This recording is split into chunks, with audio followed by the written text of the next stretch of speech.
Ketika menghadapi kaumnya yang semakin keras kepala dan telah kehilangan harapan atas kebaikan mereka, Nabi Nuh alaihi salam memohon kepada Allah untuk menurunkan azab kepada mereka. Ia meminta agar dirinya dan para pengikutnya yang beriman diselamatkan dari kezaliman kaumnya. Ya Tuhanku, janganlah Engkau biarkan seorang pun di antara orang-orang kafir itu tinggal di atas bumi. Sungguh, jika Engkau biarkan mereka, niscaya mereka akan menyesatkan hamba-Mu. Dan mereka tidak akan melahirkan kecuali anak yang berbuat maksiat lagi sangat kafir. Quran Surah Nuh, ayat 26-27. Sebagai jawaban atas permohonan tersebut, Allah memerintahkan Nabi Nuh alaihi salam untuk membuat perahu besar yang belum pernah ada sebelumnya. Dan buatlah bahtera itu dengan pengawasan dan petunjuk wahyu kami. Dan janganlah kamu bicarakan denganku tentang orang-orang yang zalim itu, sungguh mereka akan ditenggelamkan. Quran Surah Hud, ayat 37. Nabi Nuh alaihi salam taat pada perintah Allah. Ia mulai menanam pohon untuk bahan perahu tersebut, menunggunya hingga tumbuh besar, lalu memotong dan mengolahnya. Sebagian ulama menyebutkan bahwa proses ini memakan waktu hingga 100 tahun, sementara riwayat lain menyebut 40 tahun. Beberapa riwayat menyebutkan ukuran perahu Nabi Nuh. Qatadah, panjangnya 300 hasta dan lebar 50 hasta. Sedangkan dari Hasan Basri, panjangnya 600 hasta, lebar 300 hasta, dan tinggi 30 hasta. Perahu ini terdiri dari 3 tingkat. Pertama, tingkat bawah untuk hewan ternak. Kedua, tingkat tengah untuk manusia. Ketiga, tingkat atas untuk burung. Pintunya berada di lambung perahu, dan bagian atasnya diberi penutup. Ketika Nabi Nuh alaihi salam membuat perahu, kaumnya mengejek dan memperolok-oloknya. Namun, Nabi Nuh alaihi salam membalas ejekan itu dengan berkata, "Jika kamu mengejek kami, maka sungguh kami pun akan mengejekmu sebagaimana kamu mengejek kami. Kelak kamu akan mengetahui siapa yang akan ditimpa azab yang menghinakan dan siapa yang akan mendapatkan azab yang kekal." Quran Surah Hud ayat 38-39. Setelah perahu selesai, datanglah tanda-tanda azab Allah.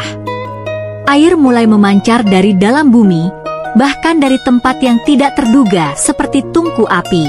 Allah memerintahkan Nabi Nuh alaihi salam untuk membawa setiap jenis hewan secara berpasangan, serta pengikutnya yang beriman. Apabila perintah kami telah datang dan tanur telah memancarkan air, maka masukkanlah ke dalam bahtera itu sepasang dari tiap-tiap jenis, dan keluargamu, kecuali orang yang telah lebih dahulu ditetapkan akan ditimpa azab. Quran Surah Al-Mu'minun ayat 27. Menurut Ibnu Abbas, jumlah orang yang naik perahu bersama Nabi Nuh alaihi salam adalah 80 orang. Namun, riwayat lain menyebutkan jumlahnya 72 orang, atau bahkan hanya 10 orang. Ketika semuanya telah naik, Nabi Nuh alaihi salam berkata, "Naiklah kamu sekalian ke dalamnya dengan menyebut nama Allah di waktu berlayar dan berlabuhnya. Sesungguhnya Tuhanku Maha Pengampun lagi Maha Penyayang." Quran Surah Hud ayat 41.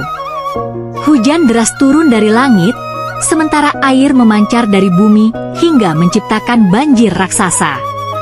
Menurut sebagian ulama, air bahkan menutupi gunung-gunung tertinggi hingga mencapai 15 hasta di atasnya. Di tengah banjir, salah satu anak Nabi Nuh alaihi salam yang memilih jalan kesesatan menolak untuk ikut ke perahu. Nabi Nuh memanggilnya dengan penuh kasih sayang. "Hai anakku, naiklah ke kapal bersama kami dan janganlah kamu berada bersama orang-orang kafir." Namun, anak itu menjawab, "Aku akan mencari perlindungan ke gunung yang dapat melindungiku dari air bah." Nabi Nuh menjelaskan, Tidak ada yang melindungi hari ini dari azab Allah selain Allah saja. Gelombang besar pun memisahkan mereka, dan anak itu termasuk yang tenggelam. Quran, Surah Hud ayat 42 dan 43. Nabi Nuh alaihissalam memohon kepada Allah mengenai nasib anaknya. Tetapi Allah menjelaskan bahwa anaknya bukanlah bagian dari keluarganya yang dijanjikan akan diselamatkan. Hal ini karena amal perbuatannya tidak baik. Setelah banjir menghancurkan seluruh kaum yang kafir, Allah memerintahkan bumi untuk menyerap airnya dan langit untuk menghentikan hujannya. Perahu Nabi Nuh berlabuh di Gunung Judi. Allah kemudian memerintahkan Nabi Nuh alaihissalam dan pengikutnya untuk turun dengan keselamatan dan keberkahan. Dan berdoalah, "Ya Tuhanku, tempatkanlah aku pada tempat yang diberkahi, dan Engkau adalah sebaik-baik yang memberi tempat." Quran Surah Al-Mu'minun ayat 29. Allah menyebut Nabi Nuh alaihissalam sebagai hamba yang banyak bersyukur. Sesungguhnya dia, Nuh adalah hamba Allah yang banyak bersyukur. Quran Surah Al-Isra ayat 3. Menjelang akhir hayatnya, Nabi Nuh alaihissalam berwasiat kepada anak-anaknya.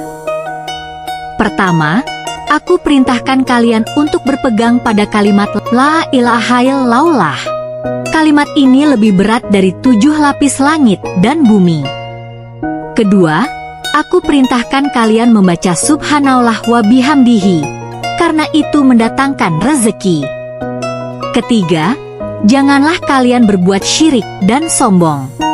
Demikianlah kisah Nabi Nuh alaihissalam sebagai teladan bagi kita semua.